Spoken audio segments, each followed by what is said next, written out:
doing one more. Welcome back to BSTV. I'm Steve. And I'm Bianca. Today we are doing Before the 90 Days, episode 11. Is this the last episode? No, I think there's another one. Wow. You keep on saying it. I know. It just keeps seeming like it was the last episode, but then there's a little bit more. 5-minute commercial breaks, and they just... No, but I just mean the story. Like, if Mike didn't come back, his story was done in a typical 90-day fashion. He made the engagement and went home. Yeah. It would have been a follow-up season. That's because she wanted... Jimena wanted breast implants, so we get to go back. So I also think, before we get to that, I also think a reason why it keeps seeming like that is because they wrote off. You see, Caleb and Alina aren't here anymore. They haven't been on in a few episodes now. Their story just ended. Oh, right. So they have to fill time and, Anyways, so let's go over this. So Jasmine and Gino appear to... They're back on track. Everything's back. They're good. They're going to meet her mom. He has his hat back. Yeah. And she says, you have to take off your hat when you meet my mom. And he's like, no, I don't know. And then he's like, usually moms like me. I don't think so. But anyways, there's nothing else to talk about them, right? They're boring. Like, their excitement drama's over. That's it? Okay. Oh, he bought an engagement ring. Oh, yes, he did. Yeah, the two gold ones for $240. No, he was looking between one? two. He chose the $240 one. Yeah. Like, I don't mean gold. I mean the yellow gold, not your typical white gold or silver or platinum. Right. Yeah. Anyways, I don't think she's going to like it. No. Especially since she spent $2,500 on their trip. So he spent 10% on the ring? Yeah. Yeah. Okay. Then we have... Mike and Jimena. Let's talk about them last because they're the most fun. Okay. So Memphis and Hamza. Yes. They're also kind of boring. Yeah. So Memphis tells Hamza that she got really depressed at some point early in their relationship, and she spent 4 days at her ex-husband, and she takes the microphone off at some point and appears to tell him like she suffers with depression, and she just laid in the room and did nothing for 4 days, and the husband took care of the kids, and that's why she was there. Mm-hmm. Yeah, they're boring. Hamza, move on. Yeah, Hamza, like, just cut it loose. Yeah. You got an out here. Yeah. Yeah. Yeah. I don't even know why she wants to get married to him. Do you want to get married to me, yes or no? So I think the premise of it is basically, like, the whole show is basically no one wants to marry them in America. So they explore other places in the world. Like, I don't see why anyone would date Memphis. Yeah, she's really whiny. The only quality she has is she has a good job. Oh, does she? Well, I'm assuming, I'm taking her at face value that she's a nurse practitioner, and that pays the same as it does in Canada, and it's the same. Like, that's like a $150,000 to $200,000 job. Oh, okay. So if that's all what it, if it equals what it is here, that's a really good job. Mm-hmm. Other than that, I see no good qualities in her. Mm-hmm, mm-hmm. Yeah. And then, what about Kimberly and Usman? Kimberly and Soulja Boy. So they finally do the deed. Yeah. Yeah. And then she loved it, apparently. Yeah. And then he breaks it to her that he's seen some other girl, Zara. No, he was seeing Zara, but then Zara broke his heart. And that's the song that he made or sang. I heard that he was dating her for a couple weeks, or started dating her 2 weeks after they started dating. I don't know, but anyways, it doesn't matter. Anyways, there was another girl involved at some point, and he told her the truth. Mm-hmm. And now she's like, I'm out of here, Usman. Yeah. You played me. Yeah. Their story didn't have much. The whole episode was basically Ben and Mahogany.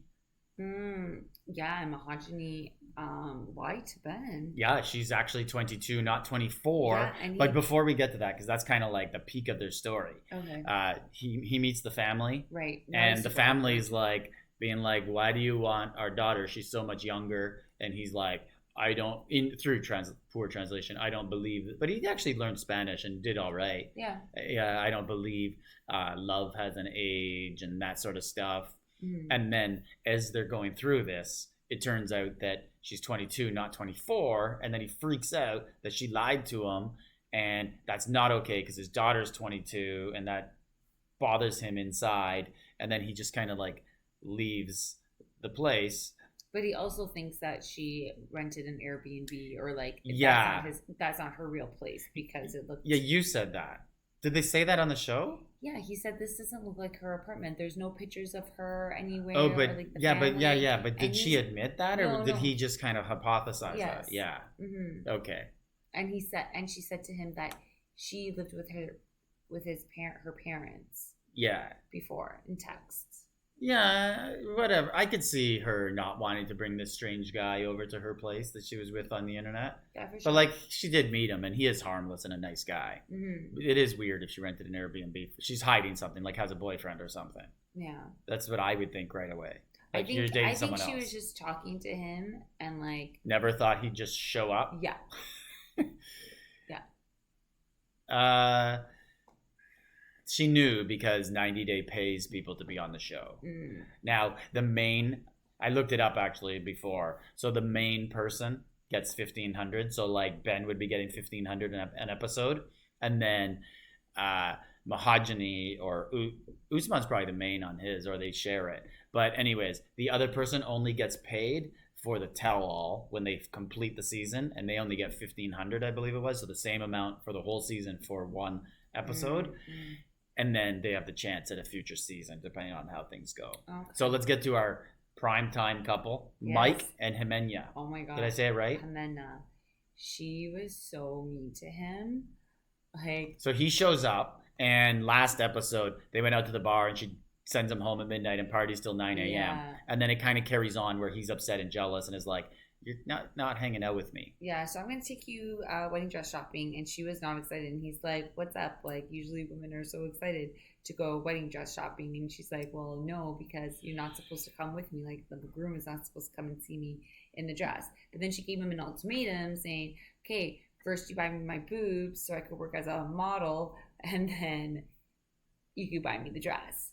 And then he was just not having it. Anyways, she just said to him that she doesn't love him. She thinks that he's weird. He has to sleep in the other room. Like, and he keeps on going. But she did give some good examples. Like, these would be good examples if it was like she didn't know him and this was like first date. Yeah, but he's still there and like trying so hard. Like, Betty, Mike, go home, save your money. Yeah, no. What I was gonna say was like, she's already said they'd be engaged. She's just looking for a way out now. Yeah, for sure. Saying all his faults. Like she did say some things that are weird. Like, when I wake up, you're just standing there staring at me and you're not even in the bed. Like, they're not in the same bedroom. So he walks into her bedroom and watches her sleep. Yeah. And he's like, but I just think you're so beautiful. And she's like, that's weird. Yeah. And then the preview for next episode of them, he gets a translator friend. I love this part of 90 Day where they get serious in the final episode and use a translator. They do this with lots of couples. There's another one doing it next episode as well. Is it Ben and Mahogany? I can't remember. Someone else is doing a translator.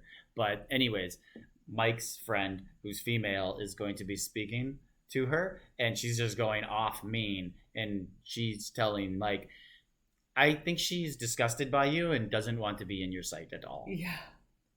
Like, Mike, just go home. Yeah. Yeah. So. Yeah. Anyways. So the future doesn't look bright for them. But prediction. Will he buy her new breasts before he gives up? I don't think so. Like, he's really stupid if he does. I think he will. Oh, so stupid. I think she's going to make him some sort of promise. Like, I promise you I will marry you if you buy them. And he's going to say, okay. Oh, Mike, save he's in deep. Like, he's already in his mind. It's like, I've already committed, quite a few $1,000s to her furnish her apartment. I send her money every month. Mm-hmm. So he's like, what's 5,000 more? Yeah, 5,000. He's gonna commit to it. I've seen this sort of stuff play out on other seasons or in real life, and it takes a lot. Basically, the guy has to go broke before he gives up. He has to actually not be able to send money, not choose not to. The guy never chooses not to. So I think Mike's in to send some boobs. Well, he better get another season because he's going to be broke. Yeah. All right. BSTV, like, subscribe, leave a comment.